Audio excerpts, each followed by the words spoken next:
तो दोस्तों आज मैं एक्सप्लेन करने वाला हूँ इस साल की one of the biggest horror movie को, जिसका नाम है इविल डेड राइज, जो कि इस मूवी फ्रेंचाइजी के अंदर 5th इंस्टॉलमेंट है, जो कि एक री इमेजिनेशन है इविल डेड का ही। लेकिन अगर आप इस मूवी को अच्छे से समझना चाहते हैं तो आप इसका पहला पार्ट देख लीजिए, जिसका लिंक आपको नीचे डिस्क्रिप्शन में और कमेंट में मिल जाएगा। उम्मीद करता हूं कि आपको जरूर पसंद आने वाला है। इस मूवी की रेटिंग भी काफी हाई है, हालांकि वो फ्लक्चुएट हो रही है लेकिन वो हाई ही रहने वाली है क्योंकि मूवी बहुत ही बेहतरीन है। इस वीडियो के अंदर ढेर सारे स्पॉयलर्स होने वाले हैं, तो अगर आप इसको नहीं देखना चाहते, आप पहले थिएटर में मूवी को देखना चाहते हैं तो जरूर देख लो क्योंकि मूवी बहुत ही बढ़िया है। और अगर मूवी टिकट वगैरह बुक करना चाहते हो तो उसका लिंक आपको नीचे डिस्क्रिप्शन और पिन कमेंट में मिल जाएगा, जाकर जरूर देख लेना। तो चलिए अब बिना किसी देरी के चलते हैं सीधा वीडियो की तरफ।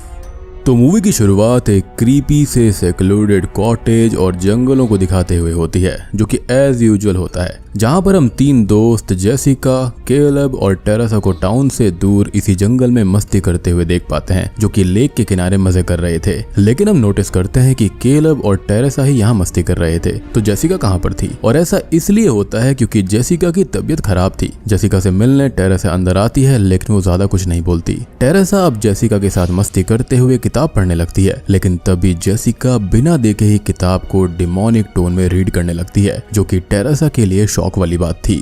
अब जेसिका अचानक से ही पजेस्ड हो जाती है और वॉमिटिंग करने लगती है और उसकी आंखों का रंग बदल जाता है। दिखने में ये किसी डिमोनिक पोजेशन जैसा ही था। अब पोजेशन के चलते वो टेरेसा का स्कैल्प ही उखाड़ देती है और फिर बाहर लेक के पास जाकर केलब का सर धड़ से अलग कर देती है। हम अब पजेस्ड हुई जेसिका को हवा में लेविटेट होते हुए देख पाते हैं और टेरेसा रोते हुए ये सब देख रही थी, जिसके साथ ही इविल डेड राइज मूवी की शुरुआत होती है। लेकिन अभी आपको ज्यादा कुछ समझ में नहीं आया होगा कि ये तीनों कौन थे, यहाँ पर पोजीशन कैसे हुआ, राइट? तो इस चीज को समझने के लिए हमें एक दिन पहले जाना होगा, जहाँ से इन सब की शुरुआत हुई थी। खैर अब लोकेशन होती है लॉस एंजलिस और हम एक पुराने अपार्टमेंट और बिल्डिंग को देखते हैं, जिसको जल्दी ही डिमोलिश किया जाने वाला था। एज बिल्डिंग काफी खस्ता हालत में थी, कभी भी टूट सकती थी। यहाँ पर हम एक लेडी टैटू आर्टिस्ट एली को देख पाते हैं, जो कि अपने 3 बच्चों के साथ में रहती है, जो कि है बेटा डैनी, उसकी बहन ब्रिजेट और सबसे छोटी बहन कैसी।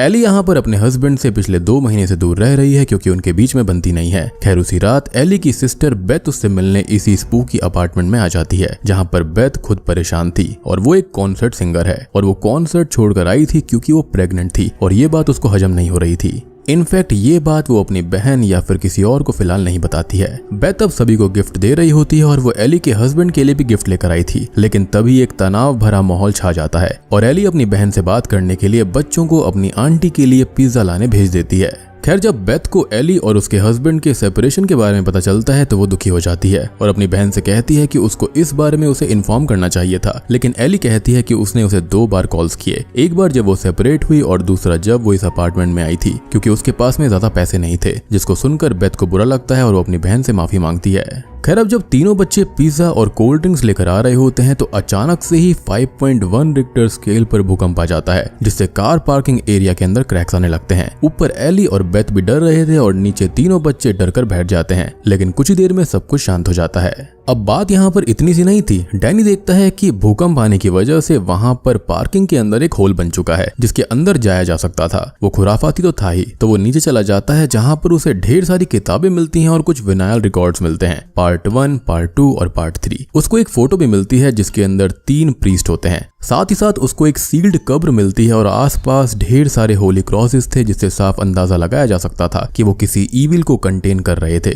बेसिकली ये एक वॉल्ट जैसा था। लेकिन डैनी उस कब्र में हुए छेद से एक चीज को बाहर निकाल लेता है और तभी वहां पर जीसस क्राइस्ट की मूर्ति नीचे गिरती है। यानी कि यहाँ पर जो कुछ भी था वो बहुत ही ताकतवर और ईविल था, तभी उसको यहाँ पर ऐसे कंटेन करके रखा गया है। अदरवाइज इतने क्रॉस और जीसस क्राइस्ट की मूर्ति होने का मतलब ही नहीं बनता।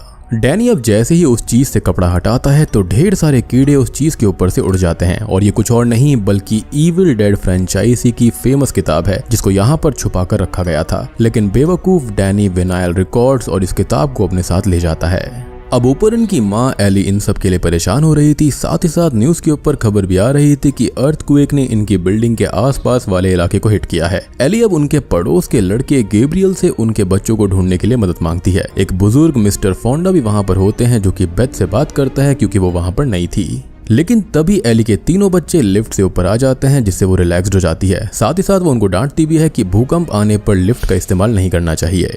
और तभी डैनी उस किताब और विनाइल रिकॉर्ड्स को अंदर अपने रूम में ले जाता है। मीनवाइल एली लॉन्ड्री के काम से लिफ्ट में नीचे चली जाती है और बेथ कैसी को नहलाने लेकर जाती है, लेकिन डैनी को तो उस किताब और विनाइल रिकॉर्ड्स का भूत सवार हो गया था और वो उस किताब को ब्रिजेट के सामने खोलने की कोशिश करता है, लेकिन ये किताब कुछ नोकीले दांतों जैसी चीज से बंद थी, जैसे वो किताब ना हो किसी का मुंह हो। और तभी डैनी की उंगली उन नोकीले दांतों से कट जाती है और बस उसके खून के कुछ छींटे किताब के ऊपर गिरते हैं, जिसको शॉकिंगली ये किताब सोख लेती है और बस वो किताब खुल जाती है। अब इस किताब के अंदर अजीब अजीब से चित्र बने हुए थे, इनकैंटेशंस थी जो कि बहुत ही डरावने थे और किसी तरह से ब्रिजेट डैनी को किताब के पन्ने पलटने से रोकती है। लेकिन डैनी अब कहाँ सुनने वाला था, वो विनाइल रिकॉर्ड्स को एक एक करके सुनने लगता है, जहाँ पर पहले पार्ट के अंदर एक प्रीस्ट या फिर एक फादर जो होते हैं वो इस किताब के बारे में बताने लगते हैं कि ये किताब नटूरो डिमोंटो के 3 किताबों में से एक है या फिर 3 पार्ट में से एक है, जिसको बुक ऑफ द डेड बोलते हैं। और उन्होंने अपने साथियों के साथ मिलकर इसको ट्रांसलेट करने की कोशिश की है, जिससे वो पुराने जमाने के स्पेल्स और राज जान पाएंगे, या फिर ये कहें पुरानी सिविलाइजेशन के बारे में। और हम देख पाते हैं कि डैनी किताब और अगले विनाइल रिकॉर्ड को चलाने के लिए पागल हो रहा था। अब वो दूसरा विनाइल रिकॉर्ड चला देता है जिसके अंदर किताब की इनकैंटेशंस थी और फादर उसको रीड कर रहे थे, लेकिन तभी ये रिकॉर्ड डिमोनिक हो जाते हैं और डैनी इनको रोकने की बहुत कोशिश करता है, लेकिन वो नहीं रोकते और वो ना ही रिकॉर्ड को रोक पाता ना ही तोड़ पाता, जैसे डिमोनिक एंटिटी बाहर आने को बेताब हो रही थी। और बस एक डिमोनिक एंटिटी तभी एली को लिफ्ट में ही पोजेस कर लेती है, जो कि बहुत ही भयानक और दर्दनाक था। ये डिमोनिक एंटिटी उसके हाथ पैर वगैरह सब कुछ तोड़ देती है और उसको बहुत ही गंदी तरह से पीटती है। साथ ही साथ उनके फ्लोर की लाइट भी चली गई थी और डैनी ये सब देखकर शॉक्ड हो जाता है, क्योंकि किताब के पन्ने खुद पे खुद ही पलटे जा रहे थे। अब लाइट जाने से बेथ और कैसी भी डर जाती है। साथ ही साथ ब्रिजेट नोटिस करती है कि सिर्फ उनके यहाँ की ही लाइट गई है, ना कि कहीं और की, यानी कि जो कुछ गलत होने वाला था वो यहीं पर था। अब एली ऊपर आती है, जो कि बिल्कुल ठीक नहीं लग रही थी। जैसे शुरुआती सीन में जेसिका के साथ हुआ था, वैसा ही सेम यहाँ पर एली के साथ पोजेशन हुआ है। हमने लिफ्ट के अंदर उसकी सारी हड्डियां टूटी हुई देखी थी। इनफैक्ट साफ दिख रहा था कि कोई अदृश्य शक्ति उसके अंदर है। खैर एली अब किचन में कच्चे अंडे पैन में तोड़कर पकाने लगती है और जब बेथ और बाकी बच्चे उसे बात करने आते हैं तो वो अजीब तरह से बात करती है और हंसती है। और उन सबको डराने के बाद में एली थोड़ी सी होश में आती है और बस एक ही बात कहती है कि वो मेरे अंदर है और उसको मेरे बच्चों को नुकसान पहुंचाने मत देना। खैर इसके बाद में एली बहुत ही ज्यादा वॉमिट करती है, जैसे जेसिका ने करी थी, और वहीं पर वो कोलैप्स हो जाती है। खैर अब बेथ और डैनी एली को हॉस्पिटल ले जाने की कोशिश करते हैं, लेकिन लिफ्ट में जाने से ये लोग डर रहे थे और स्टेयर्स भी पूरी तरह से टूट गई थी, जो कि शायद से अर्थक्वेक की वजह से हुआ होगा या फिर ये डिमोनिक पावर हो सकती है। खैर एली को अब रूम में लिटा दिया जाता है क्योंकि इनको लगता है कि वो मारी गई है। गैब्रियल अब एली की आईज को क्लोज करता है, लेकिन स्ट्रेंजली उसकी आंखें अपने आप खुल जाती हैं। वो फिर से उनको बंद करता है, लेकिन इस बार आईज क्लोज रहती हैं, तो सबको यही लगता है कि वो मारी गई है। गैब्रियल, बेथ और मिस्टर फोंडा अब यहाँ पर एली के लिए आखिरी प्रेयर्स करते हैं, जिसके बाद गैब्रियल और मिस्टर फोंडा बिल्डिंग से बाहर जाने का एक रास्ता तोड़ने लगते हैं। शायद से वो फायर एग्जिट होगी जो कि बंद पड़ी हुई थी। अब बेथ अपनी डेड सिस्टर के बगल में बैठकर उसको अपना दुख सुना रही होती है, लेकिन तभी एक फोन आता है जो कि एली का ही था, जिसके अंदर वो ये कह रही थी कि मैं जिंदा जल रही हूँ, मुझको बचाओ। और तभी फोन की स्क्रीन क्रैक हो जाती है और तभी अचानक से ही एली की आंख खुल जाती है और वो बैठ जाती है। अब बेथ उसको छूती है तो उसका शरीर जल रहा था और बस वो उसको बाथटब में डाल देती है, लेकिन तभी एली दीवार पे चढ़कर इतनी जोर से चिल्लाती है कि बेथ और बाकी सभी लोग बेहोश होने को हो जाते हैं। साथ ही साथ जो बाथटब का पानी होता है वो भी उबल रहा था। एली अब सारे फैमिली मेंबर्स पे एक एक करके हमला करने लगती है और एली टैटू नीडल को ऑन कर देती है और अपने खून को एज एन इंक यूज करती है और ब्रिजेट के राइट चीक पर चला देती है। वो उसको खत्म ही करने वाली थी, लेकिन किसी तरह से डैनी एली को मारकर दूर करता है, क्योंकि वो जानता था कि यहाँ पर कोई एंटिटी आ गई है। और अब तभी यहाँ पर ट्रेलर का फेमस सीन आता है, ईनी मीनी माइनी मो। और बस इतने में ही गैब्रियल और मिस्टर फोंडा अंदर आ जाते हैं, जो कि उसको देखकर घबरा जाते हैं। लेकिन एली गैब्रियल के ऊपर हमला करके उसकी एक आंख को अपने मुंह से ही उखाड़ लेती है और ब्रिजेट को लाइक करने वाले उसके पड़ोसी के मुंह के अंदर फेंक देती है और मौके का फायदा उठाकर बेथ अपार्टमेंट का गेट ही बंद कर देती है। लेकिन बेथ और बाकी सभी उस गेट के होल से देखते हैं कि एली को पजेस करने वाली एंटिटी या फिर डीमन ने गैब्रियल और बहुत से लोगों को मार दिया है। मिस्टर फोंडा गन से एली को शूट करते हैं, लेकिन वो उनको भी खत्म कर देती है, क्योंकि ये सुपर नेचुरल एंटिटी है जो कि बिल्कुल भी ऐसे खत्म नहीं होती। ब्रिजेट यहाँ अपने भाई डैनी से लड़ने लगती है कि जब से वो किताब इस घर के अंदर आई है और उसने विनाइल रिकॉर्ड चलाया है, तब से ही ये सब हुआ। और बेथ उनको रोकती है कि आपस में लड़ने से कुछ नहीं होगा। तभी पजेस्ड हालत में एली छोटी सी कैसी को अपनी मीठी मीठी बातों में फंसा जाकर उससे गेट हल्का सा खुलवा लेती है और उसको चोक करने लगती है, जिसके चलते बेथ उसको बचाती है। मीनवाइल ब्रिजिट के साथ एक अजीब चीज होना शुरू हो जाती है कि उसका घाव अब अजीब सा हो गया था। उसके मुंह, कान, नाक से काला लिक्विड निकलने लगता है, जिसके बाद वो कीड़े उगलती है और वो भी पजेस्ड हो जाती है। असल में वो एक डेडाइट बन गई थी, जो कि इस फ्रेंचाइजी की ही फेमस चीज है।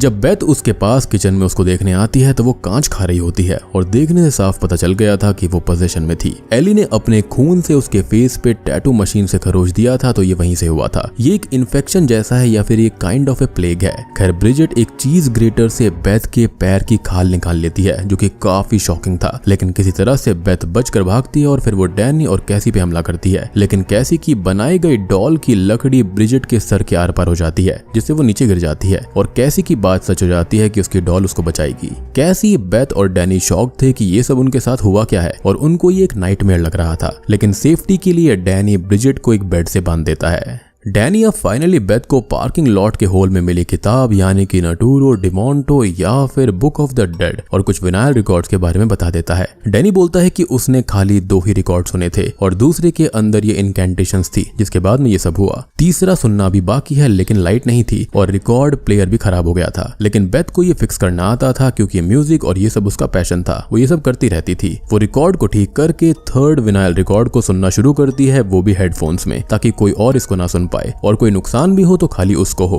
और ऐसी परफेक्ट आंटी या फिर मौसी सबको मिलनी चाहिए। साथ ही साथ ब्रिजिट उठ खड़ी होती है और एली भी डक्ट के रास्ते अपार्टमेंट के अंदर आने लगती है। यह डीमन या फिर एंटिटी बहुत ही स्मार्ट था। बेथ को अब पूरे केस का पता चलता है और दोस्तों अब यहाँ पर खुलते हैं इस मूवी और किताब के असली पत्ते। असल में ये किताब इन प्रीस्ट और फादर को मिली थी और वो उसको ट्रांसलेट करना चाहते थे, लेकिन उनको इस ब्लास्फेमी के लिए चर्च ने दूर कर दिया, क्योंकि ये एक डिमोनिक किताब थी और ये किताब इंसानी चमड़े से बनी थी और अंदर लिखा हुआ हर एक शब्द इंसानी खून से लिखा गया था, या फिर ये कहें सैक्रिफाइस के चलते। इसके अंदर हेल के भयानक से भयानक डीमंस को बुलाने के इनकैंटेशंस लिखे हुए थे और भी बहुत सारी विधि थी। और ऐसी चीजों को ये प्रीस्ट जो थे वो समझना चाहते थे आम पब्लिक के लिए, लेकिन फादर बताते हैं कि ये उनकी जिंदगी की सबसे बड़ी गलती थी और चर्च बिल्कुल सही था। ये एंटिटी या फिर डीमन टेकर ऑफ सोल्स है और इसको खत्म नहीं किया जा सकता, इसको बस कैद या फिर इससे दूर भागा जा सकता है। और यही रीजन था कि फादर के खुद के मेंबर्स की जान तक चली गई थी और उन्होंने कैसे भी करके इसको उसी सीक्रेट वॉल्ट के अंदर कैद करके गॉड की सुरक्षा में रखा था, ताकि ये बाहर ना आ पाए। लेकिन डैनी इस किताब की प्रेजेंस से टेम्प्ट हो गया और डीमन ने खुद को इनकैंटेशंस रीड करवा के फिर से आजाद करवा लिया। फादर का तो ये भी कहना था कि इसके ऊपर एग्जॉर्सिज्म या फिर प्रेयर्स का भी असर नहीं होता। अब इस डीमन के खून से या फिर उसके दिए हुए घाव से इंसान डेडाइट्स में कन्वर्ट हो जाते हैं, या फिर ये कहें इस डीमन का एक अंश उन घावों से इंसान के अंदर आ जाता है, जिससे वो भी पॉजेस्ड हो जाते हैं और एक लिंक रहता है डीमन और बाकी डेडाइट्स के अंदर। खैर, विनाइल रिकॉर्ड सुनते सुनते 2 चीजें होती हैं कि एक तरफ तो ब्रिजिट किचन के अंदर अपने ही भाई डैनी को चाकू मार देती है और वो उसको आग से जला देता है, जिससे कि वो नीचे गिर पड़ती है। तभी एली भी डक्ट के रास्ते उसी विनाइल रिकॉर्ड वाले रूम में आ जाती है और बेथ उससे लड़ने की कोशिश करती है, लेकिन ऑब्वियसली नाकामयाब हो जाती है। इनफैक्ट एली विनाइल रिकॉर्ड को खुद के जरिए सुनाती है और मॉक करती है कि मुझे यानी कि ये एंटिटी को हराया नहीं जा सकता, अब बस कैसी और बेथ ही बचे थे। डैनी अब जख्मी हालत में बाहर आता है और मारा जाता है। कैसी तो छुप जाती है, लेकिन एली बेथ को मारने आती है और डीमन को एहसास हो जाता है कि बेथ प्रेग्नेंट है और उसके पास लेने के लिए 2 सोल्स हैं। वो काफी खुश था, लेकिन कैसी को जब एहसास होता है कि उसकी आंटी माँ बनने वाली है तो वो उनको एक सीजर पकड़ा देती है, जिससे वो एली के मुंह में ही घोप देती है, जिससे कुछ वक्त के लिए एली वहीं पर रुक जाती है।